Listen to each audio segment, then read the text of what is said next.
नमस्कार स्टूडेंट्स। इस एक्सप्लेनर में हम श्री अरबिंदो की एक कमाल की कविता the infinite vessel of divine light की गहराइयों में उतरेंगे। ये सिर्फ कुछ शब्द नहीं है दोस्तों, ये एक योगी के अनुभव का पूरा ब्लूप्रिंट है। एक ऐसी जर्नी जहां एक इंसान अपनी छोटी सी पहचान को छोड़कर उस अनंत, उस डिवाइन पावर से जुड़ जाता है। तो चलिए इस स्पिरिचुअल ट्रांसफॉर्मेशन को डीकोड करते हैं। अच्छा, एक काम करते हैं, इस सफर की शुरुआत सीधे मंजिल से करते हैं। कविता की आखिरी और सबसे पावरफुल लाइन है my spirit a vast son of deathless light, यानी मेरी आत्मा कभी ना मरने वाली रोशनी का एक बहुत बड़ा सूरज है। इस लाइन को पहले समझना जरूरी है, क्योंकि यही तो वो पीक है, वो अल्टीमेट एक्सपीरियंस है जहां ये पूरी कविता हमें ले जाना चाहती। तो अब जब हमें एंड रिजल्ट पता चल गया है, चलिए इस पूरी जर्नी को रिवर्स इंजीनियर करते हैं। हम लाइन बाय लाइन उस रास्ते को समझेंगे जिस पर चलकर एक आम इंसान इस अनोखे दिव्य अनुभव तक पहुंचता है। तो सफर का पहला पड़ाव है द फर्स्ट इन्फ्लक्स। इन्फ्लक्स का मतलब है किसी चीज का अंदर आना, यानी ये वो पल है जब वो अनंत शक्ति, वो डिवाइन कॉन्शियसनेस पहली बार बॉडी में एंटर करती है। और बस यहीं से सारा खेल शुरू हो जाता है। और देखिए बदलाव कहाँ से शुरू होता है? सांस से। My breath runs in a subtle rhythmic stream. अब सांस सिर्फ एक बायोलॉजिकल प्रोसेस नहीं है, वो एक सटल यानी सूक्ष्म और रिदमिक यानी लयबद्ध धारा बन गई है। और ये सांस शरीर के हर हिस्से को एक माइट डिवाइन, एक दिव्य शक्ति से भर रही है, जैसे पूरी बॉडी को एक स्पिरिचुअल चार्जर पे लगा दिया हो।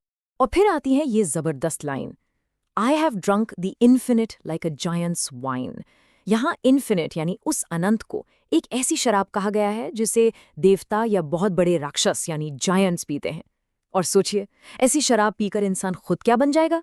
एक जायंट। ये अनुभव इतना पावरफुल है कि उसकी पुरानी छोटी मैं की पहचान इसके नशे में घुल जाती है।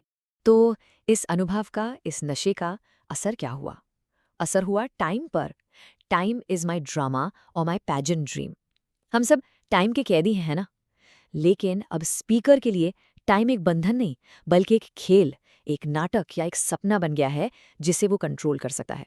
वो अब टाइम के अंदर नहीं, उसके बाहर खड़ा एक विटनेस बन गया है।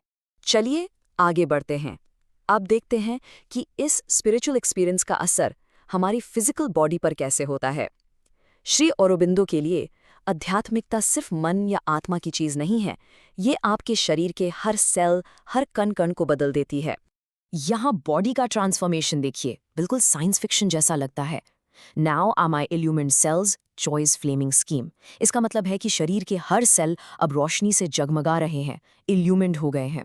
और जो नसें यानी नर्व्स पहले दर्द या खुशी महसूस करती थीं, वो अब फाइन चैनल्स ऑफ रैप्चर यानी परम आनंद को कैरी करने वाले सूक्ष्म चैनल्स बन गई हैं। तो ये नसें, ये चैनल्स अब कैसे हो गए हैं? कभी कहते हैं ओपल एंड हाइलाइन जैसे। ओपल एक कीमती पत्थर है जिसमें बहुत से रंग चमकते हैं, और हाइलाइन का मतलब है कांच जैसा, ट्रांसपेरेंट। यानी बॉडी अब इतनी साफ, इतनी प्योर हो चुकी है कि वो उस अननोन एंड द सुप्रीम, उस अनजान सर्वोच्च शक्ति के इनफ्लक्स के लिए एक परफेक्ट वेसल बन गई है। जैसा कि आप देख सकते हैं, हाइलाइन का सीधा सा मतलब है कांच जैसा, बिल्कुल ट्रांसपेरेंट। इसका गहरा मतलब क्या हुआ? मतलब ये कि अब शरीर में कोई ब्लॉकेज नहीं है, कोई गंदगी नहीं है। वो एक साफ शीशे जैसा है जिसमें से ऊपर वाले की रोशनी बिना रुके आ जा सकती है। ओके, तो शरीर बदल गया। अब बारी है उस चीज को तोड़ने की जो हम सबको बांध कर रखती है, हमारा ईगो, हमारा मैं। तो अगला सेक्शन है breaking the chains, liberation from the self. और यहाँ स्पीकर पूरे जोर से ऐलान करता है, I am no more a vessel of flesh, यानी मैं अब इस मांस के शरीर का गुलाम नहीं हूं। और a slave to nature and her laden rule, यानी मैं प्रकृति के भारी भरकम कठोर नियमों जैसे जन्म, मौत, भूख, प्यास, इन सब का गुलाम भी नहीं हूं। मैं इन सब से ऊपर उठ गया हूं। ये वसल शब्द थोड़ा पुराना है, इसका मतलब समझ लेते हैं। जैसा कि आप देख सकते हैं, इसका मतलब है गुलाम या सेवक। पहले क्या था? शरीर को भूख लगी तो हम गुलाम, प्यास लगी तो हम गुलाम। अब स्पीकर मालिक है और शरीर उसका सेवा। और ये आज़ादी यहीं नहीं रुकती। वो कहता है, I am caught no more in the senses narrow mesh. हमारी जो 5 सेंसेस हैं, देखना, सुनना, सूंघना, ये हमें दुनिया का बहुत ही लिमिटेड एक्सपीरियंस देती हैं। एक छोटा सा जाल है ये, कवि कहता है कि अब मैं इस जाल में फंसा हुआ नहीं हूं, मेरी कॉन्शियसनेस इसके पार देख सकती है। तो सारे बंधन तोड़ने के बाद अब क्या? अब हम आते हैं कविता के क्लाइमैक्स पर, इसकी सबसे ऊंची चोटी पर। The sun within, the new divine reality, हमारे अंदर के सूरज का उदय। My soul unhorizoned widens to measureless sight. ये शब्द अनहोराइजन्ड श्री अरबिंदो ने खुद बनाया है। होराइजन क्या होता है? एक लाइन जो हमारी नज़र को रोक देती है, एक लिमिट लगा देती है।